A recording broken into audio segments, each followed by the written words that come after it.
Hello, and welcome to another Note on Nothing.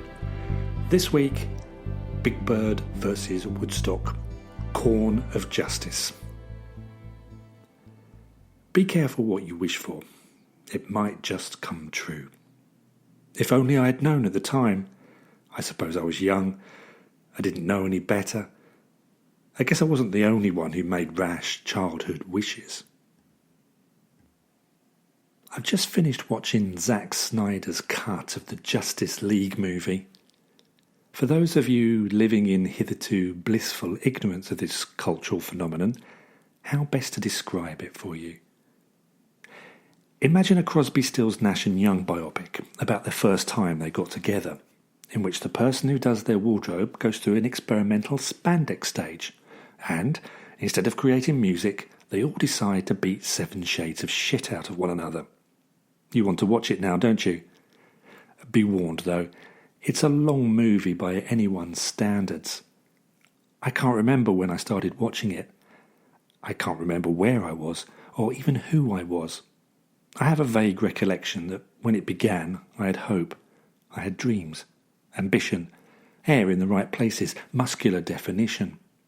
By the time the closing credits started rolling, I was a middle-aged man, sitting in pyjamas, a bum bag containing an emergency supply of Ralgex around my waist, a flaccid, vacant expression occupying the space between chin and brow, nothing to keep me company other than my own unfulfilled potential.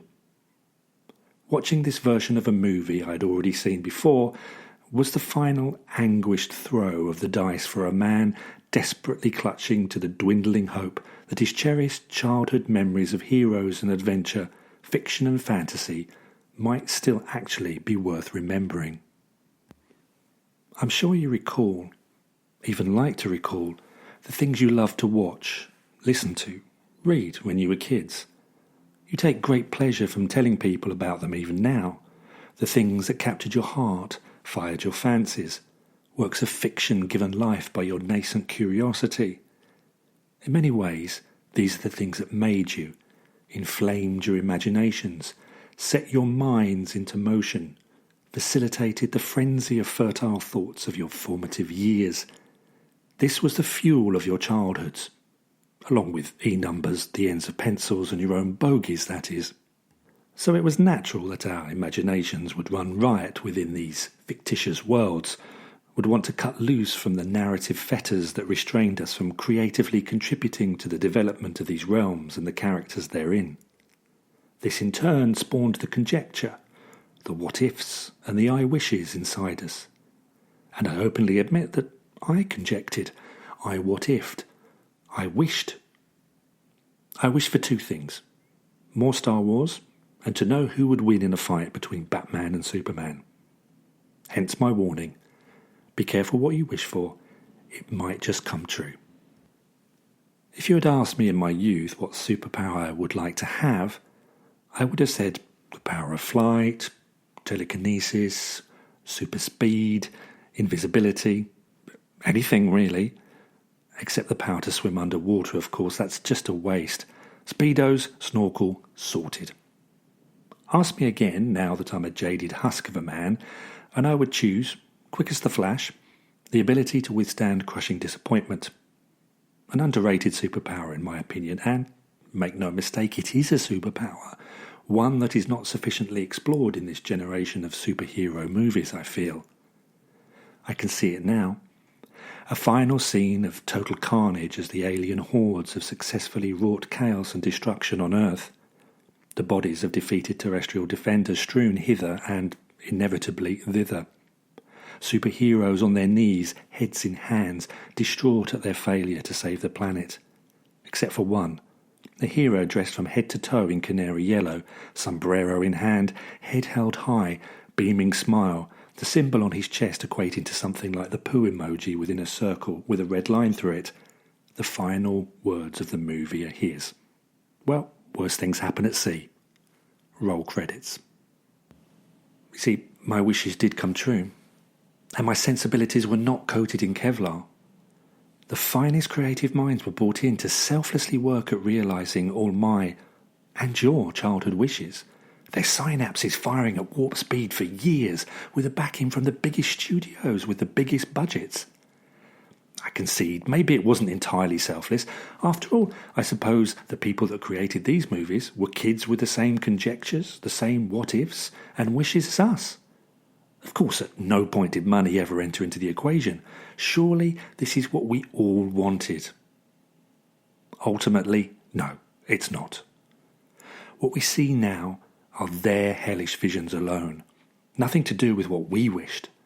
These visions deserve to be frozen in carbonite and thrown into the pit of Sarlacc. It is crushingly disappointing.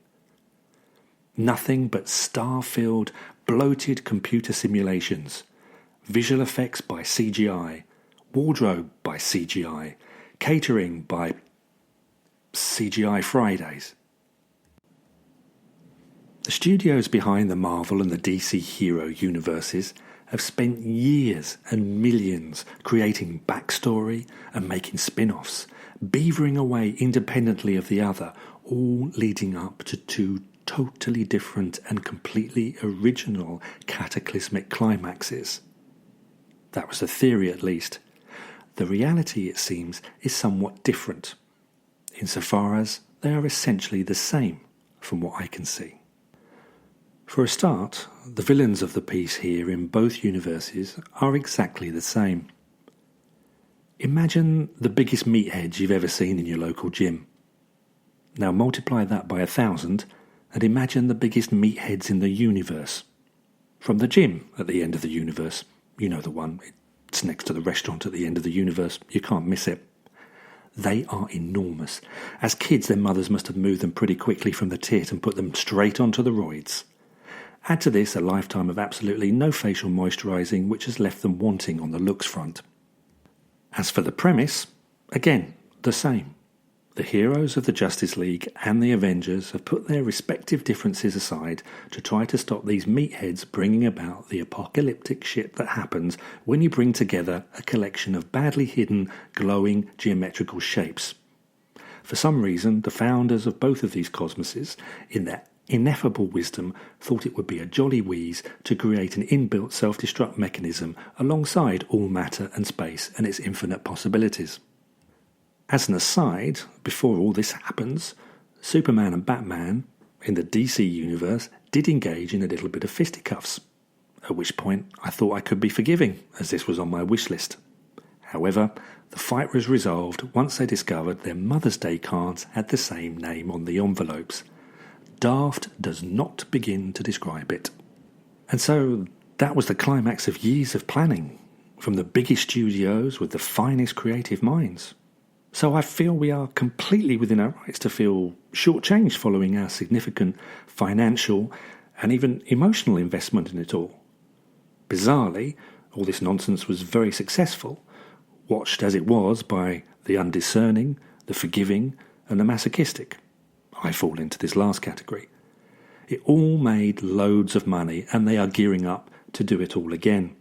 So, spoiler alert, brace yourselves for the climax of another 10 years of emotional and financial investment as another ugly, intergalactic meathead looks for badly hidden, colourful objects in order to bring about the end of the universe.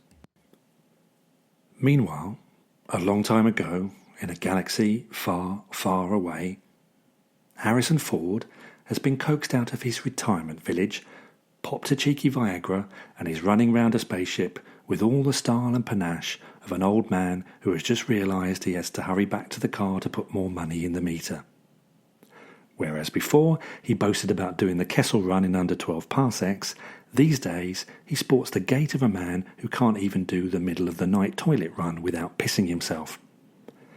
Add to this Chewbacca, who is covered in mothballs, R2-D2, who is reliant on WD-40, which has put C-3PO's prissy little nose out of joint in the process, and even Luke, who can no longer skywalk without a Zimmer frame and a nurse. Why did they have to go messing with Star Wars like that? Stop, please. Take something from my childhood that I didn't give a shit about for a change, like Champion the Wonder Horse, the Red Hand Gang, or my dad. You never know, maybe the world is crying out for Champion the Wonder Horse. Open it up to a new generation. Make them give a shit about it. The world needs a CGI horse. I don't think we have one of those yet. Maybe it's a special effects revolution waiting to happen. It could do to CGI what Warhorse did to animatronic puppetry. And that's just the tip of the iceberg. Let's have some more CGI horseplay.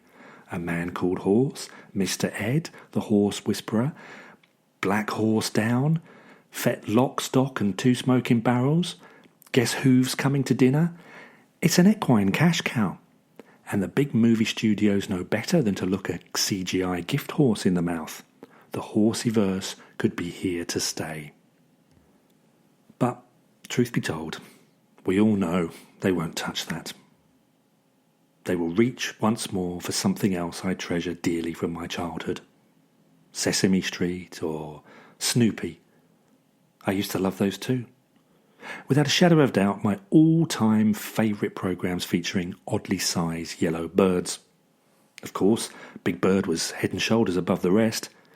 In the size department, he shat all over Woodstock. Not literally, although admittedly that would have been an out-there episode of Sesame Street.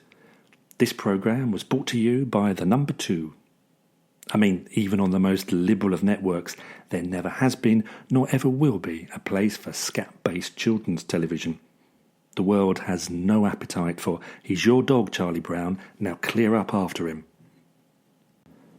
So, my happy memories have been left in tatters. Someone called time on my timeless heroes. I have to accept that Disney and Warner Brothers have taken a massive dump on my childhood. So, my message to the studios is simple. Just because you can make it doesn't mean you should. When we wish to see something improved upon that was already perfect, let it be in our imaginations. This is the only place for it to be timeless and wholly satisfying. But mark my words, it's only a matter of time before we see Big Bird vs. Woodstock, Corn of Justice in a cinema near you, with a cameo from Foghorn Leghorn, because everyone loves a big cock who repeats himself all the time. And that's why I'll be back with another episode in a couple of weeks. Thank you for listening. If you enjoyed this episode or any of the previous ones, please subscribe, give the thumbs up and leave some feedback. But be warned, it will only encourage me. If you have ideas for future episodes, please let me know on notes_nothing on Twitter. Until the next episode, goodbye.